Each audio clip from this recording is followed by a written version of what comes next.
Hi friends, இன்றைக்கி நம்ம இந்த வீடியோவில் என்ன பார்க்க போகிறோம்னா லவ் பேர்ட்ஸ்க்கான கம்ப்ளீட் கைடன்ஸ் தான் பார்க்க போகிறோம். நம்ம ஆல்ரெடி சொல்லியிருந்த மாதிரி லவ் பேர்ட்ஸ் சீரீஸில் இன்றைக்கி நம்ம லவ் பேர்ட்ஸோட கைடன்ஸ் தான் என்னென்னு பார்க்க போகிறோம். ஸோ ஃபஸ்ட்டு நம்ம லவ் பேர்ட்ஸ் வீட்டில் ஒரு பேர்ட்ஸ் வளர்க்கணும் ஸ்டார்ட் பண்ணாலே நம்ம லவ் பேர்ட்ஸ்லேருந்து ஸ்டார்ட் பண்ணுறது தான் ரொம்ப நல்லது என்னை பொறுத்த வரைக்கும். ஏன்னா லவ் பேர்ட்ஸ் தான் இருக்கிறதுலே ஸ்டார்டிங், யார் ஈஸியாக வளர்த்து அதுலேருந்து நம்ம மற்ற பேர்ட்ஸ் வளர்க்குறது தான் ரொம்ப ஈஸியாக இருக்கும். ஸோ இதுலேருந்து நீங்கள் நிறைய கற்றுக்க முடியும். ஸோ ஃபஸ்ட் நம்ம லவ் பேர்ட்ஸ் நம்ம தான் லவ் பேர்ட்ஸ்னு சொல்கிறோம். அது ஆக்சுவல் நேம், ஒரிஜினல் நேம் என்னென்னு பார்த்தீங்கன்னா பஜ்ஜீஸ் தான். ஸோ சின்னதாக இருக்கிறதுனால அதை பஜ்ஜீஸ்ன்னு தான் சொல்லுவாங்களே. அதோட லைஃப் ஸ்பேன் பார்த்திங்கன்னா 5 to 10 years வரைக்கும் இருக்கும். இதுதான் அதோட லைஃப் ஸ்பேனு. ஸோ நம்ம பஜ்ஜீஸ் வளர்க்கணும் அப்படின்னு டிசைட் பண்ணிட்டோன்னா அதோட கேஜ் ரொம்ப முக்கியம்.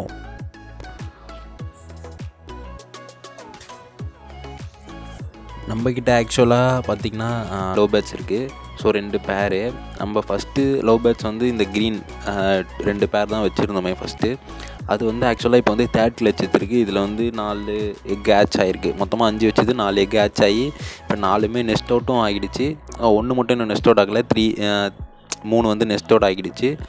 ஸோ நீங்கள் லவ் பேர்ட்ஸ்லேருந்து ஸ்டார்ட் பண்ணுறது எவ்வளோ நல்லதுன்னா, நீங்கள் ஒரு பேர்டு போய் நீங்கள் கடையில் வாங்கணும்னு நினச்சிங்கன்னா நீங்கள் கடையில் வாங்குறது பெஸ்ட்டானு கேட்டிங்கன்னா எனக்கு தெரிஞ்சு நீங்கள் பக்கத்தில் யாராச்சும் ப்ரீடர்ஸ் இருந்தாங்கன்னா அவங்கக்கிட்ட வாங்கிக்கோங்க. ஸோ அவங்க நல்லா டேக் கேர் பண்ணி ஹெல்த்தியாக வச்சுருப்பாங்க. ஏன்னா நீங்கள் பெட் ஷாப்பில் போய் வாங்குற போது அது ஃபுல்லாக காலனி ப்ரீடிங்ஸில் தான் இருக்கும். எது ஆக்டிவாக இருக்குது எது நான் ஆக்டிவாக இருக்குன்னே உங்களுக்கு தெரியாது.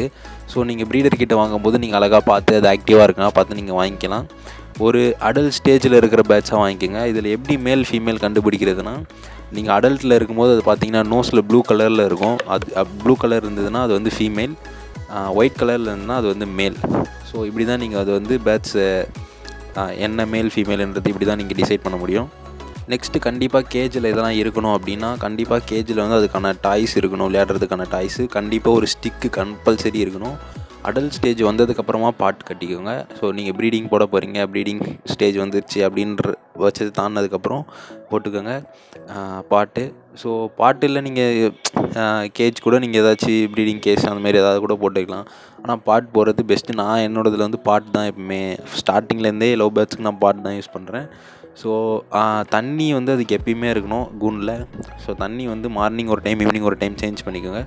தினை அதிலே 2 தினை இருக்கும் கடையில். நீங்கள் பார்த்தீங்கன்னா தோல் எடுத்தது ஒன்று இருக்கும், தோலோடு இருக்கிறது ஒன்று இருக்கும். தோல் எடுத்தது நீங்கள் வாங்கி போட்டிங்கன்னா கண்டிப்பாக அது சாப்பிடாது.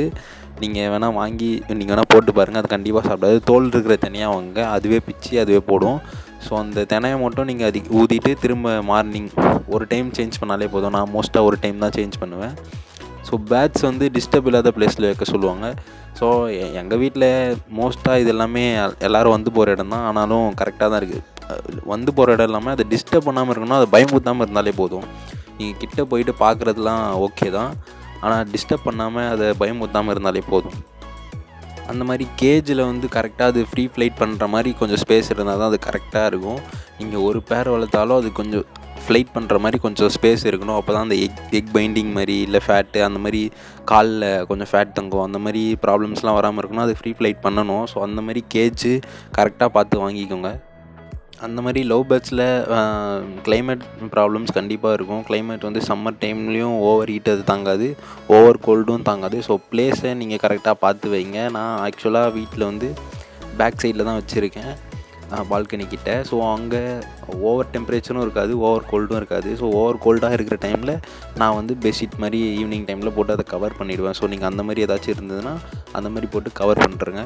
ஒரு அடல்ட் பேர் உங்கள்கிட்ட இருக்குது, அது ப்ரீடிங் ஸ்டார்ட் பண்ணுது அப்படின்னா அதோட எக் வைக்கிற லவ் பேர்ட்ஸ் ஆக்சுவலாக எப்படின்னா 1 day கேப்பில் வைக்கும். ஒரு நாளைக்கு ஒரு எக் வச்சுச்சுன்னா நெக்ஸ்ட் டே கேப்பு, அடுத்தது ஒரு நாள் ஒரு எக் வைக்கும்.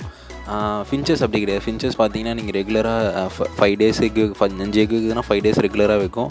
லவ் பேர்ட்ஸ் அப்படி கிடையாது, 1 day கேப்பில் வைக்கும். மோஸ்ட்டாக 4 to 7 eggs வைக்கும் லவ் பேர்ட்ஸ் பார்த்தீங்கன்னா.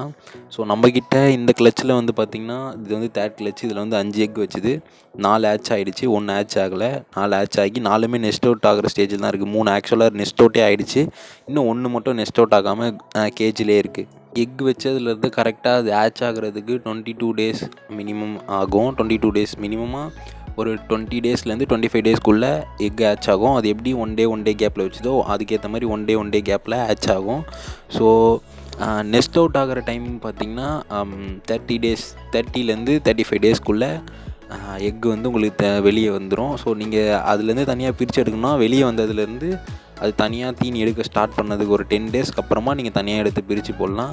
ப்ரீடிங் பார்த்திங்கன்னா ஆக்சுவலாக நான் வந்து காலனி ப்ரீடிங்கே பண்ண மாட்டேன். என்கிட்ட ஃபஸ்ட்டு கிளச்சில் ஆச் ஆன எல்லாமே நான் வந்து சேல்ஸ் தான் பண்ணிட்டேன். ஸோ ப்ரீடிங் பண்ணால் மோஸ்ட்டாக என்ன ஆகும்னா டெத் கேஸ் வந்து உங்களுக்கு அதிகமாக இருக்கும். ஸோ நீங்கள் வந்து என்னை பொறுத்த வரைக்கும் நீங்கள் தனித்தனியாக பேர் பிடிச்சி தனி கேஜில் வச்சு நீங்கள் ப்ரீட் பண்ணுறதே ரொம்ப நல்லதாக இருக்கும். நான் இப்போவே 10 டேஸ் ஆனதுக்கப்புறமா நான் இது ஆச் ஆன 4த்தையுமே நான் தனியாக எடுத்து வேறு கேஜில் தான் விட போகிறேன். ஸோ அந்தமாதிரி நீங்கள் தனியாக பண்ணிங்கன்னா உங்களுக்கு வந்து டெத் கேஸ் கம்மியாக இருக்கும். ஸோ காலனி ப்ரீடிங்கில் என்னென்னா மற்ற பேட்ச் வந்து அட்டாக் பண்ணும். ஸோ கீழே விழுந்துச்சுன்னா மற்றது அட்டாக் பண்ணும். ஸோ அதனால் டெத்து வந்து உங்களுக்கு அதிகமாக இருக்கும். ஸோ அதை தவிர்க்கணுன்னா நீங்கள் வந்து செப்பரேட் ப்ரீடிங்கே பண்ணுறது ரொம்ப நல்லது. நான் இப்போ கூட புதுசாக வாங்கின இந்த 2 கலர்ஸ் ஒயிட் அண்ட் ப்ளூ வந்து தனி கேஜில் தான் போட்டிருக்கேன். அது ஆக்சுவலாக ப்ரீடிங் ஸ்டார்ட் பண்ண போது இன்னும் கொஞ்ச நாளில் எக்ஸ் வைக்க அதுவும் ஸ்டார்ட் ஆகிடும். அது ஆல்ரெடி ஒரு கிளச் எடுத்தது. இப்போது செகண்ட் கிளச்சுக்காக அது தனியாக விட்டுருக்கேன். 10 டேஸ் கேப் கழித்து திருப்பி பாட் கட்டியிருக்கேன். நெஸ்ட் அவுட் ஆகிடுச்சு. நீங்கள் சிக் வந்து தனியாக எடுத்திங்கன்னா ஒரு 5 to 10 டேஸ் வந்து நீங்கள் கேப் விட்டுருங்க. பாட் எடுத்துருங்க. எடுத்துகிட்டு உங்கள் லவ் பேர்ட்ஸ்க்கு வந்து நல்ல நியூட்ரிஷன்ஸ் அந்த மாதிரி எல்லாம் கொடுங்க. நான் நெக்ஸ்ட்டு என்னென்ன ஃபுட்ஸ்லாம் கொடுக்குறேன், என்ன மெடிசன்ஸ்லாம் கொடுக்குறேன்றது அடுத்தடுத்த வீடியோவில் நான் கண்டிப்பாக சொல்கிறேன். நம்மக்கிட்ட இருக்க பேட்ச் ஏதாச்சும் நீங்கள் வாங்கணும்னு நினச்சிங்கன்னா இன்ஸ்டாகிராம்லேயும் ஜிபேட்ச் தமிழ்னு ஒரு பேஜ் இருக்கும். நீங்கள் அதில் வந்து டிஎம் பண்ணிங்கன்னா நான் ப்ரைஸ் எல்லாத்தையும் சொல்லுவேன். நம்மக்கிட்ட லவ் பேட்ச் எல்லாமே 300 to 600 அதுக்குள்ளே தான் இருக்கிறது எல்லாமே ரேஞ்சு. ஸோ நீங்கள் வாங்கணும்னு நினச்சா அதுலேயும் மெசேஜ் பண்ணலாம். ஸோ நம்மக்கிட்ட சேல்ஸுக்கு என்னென்ன இருக்குது அப்படின்னு நீங்கள் பார்க்கணுன்னு நினச்சிங்கன்னா நம்ம சேனல்லே நிறைய ஷார்ட்ஸில் என்னென்ன சேல்ஸுக்கு இருக்குது தனி வீடியோ பீஜன்ஸ் டூர் வீடியோஸ் இருக்கும். அதை நான் கார்டில் தரேன். நீங்கள் வேணால் அதை போய் செக் பண்ணி பாருங்கள் பீஜன்ஸுக்காக. ஸோ நம்மக்கிட்ட பீஜன்ஸ் பேட்ஸ் எல்லாமே இருக்குது. காக்டெயில்ஸ் எல்லாமே இருக்குது. ஸோ உங்களுக்கு எதெல்லாம் வேணும்னு நினைக்கிறீங்களோ நீங்கள் இன்ஸ்டாகிராமில் வந்து மெசேஜ் பண்ணுங்கள். ஸோ இதோட நான் இந்த வீடியோவை எண்ட் பண்ணிக்கிறேன். நெக்ஸ்ட்டு வீடியோ என்னென்ன ஃபுட் கொடுக்குறோம், ஸோ என்ன மெடிசன்ஸ் யூஸ் பண்ணுறோம் தான் வரும். ஸோ சேனலை யாராவது சப்ஸ்கிரைப் பண்ணாமல் இருந்தீங்கன்னா சீக்கிரமாக சப்ஸ்கிரைப் பண்ணிக்கோங்க. அடுத்தடுத்த வீடியோ கம்பல்சரி வரும். ஸோ நீங்கள் பார்த்து என்ஜாய் பண்ணலாம். சின்ன சேனல் எதா இருந்தாலும் அது கொஞ்சம் ஆதரவு கொடுங்க. உங்க பொண்ணான கையை வந்து அந்த பெரிய தட்டிடுங்க. அவங்களுக்கு சப்ஸ்கிரைபர் 5-10 ஏறுனா அவங்க மனசு சந்தோஷப்படும்.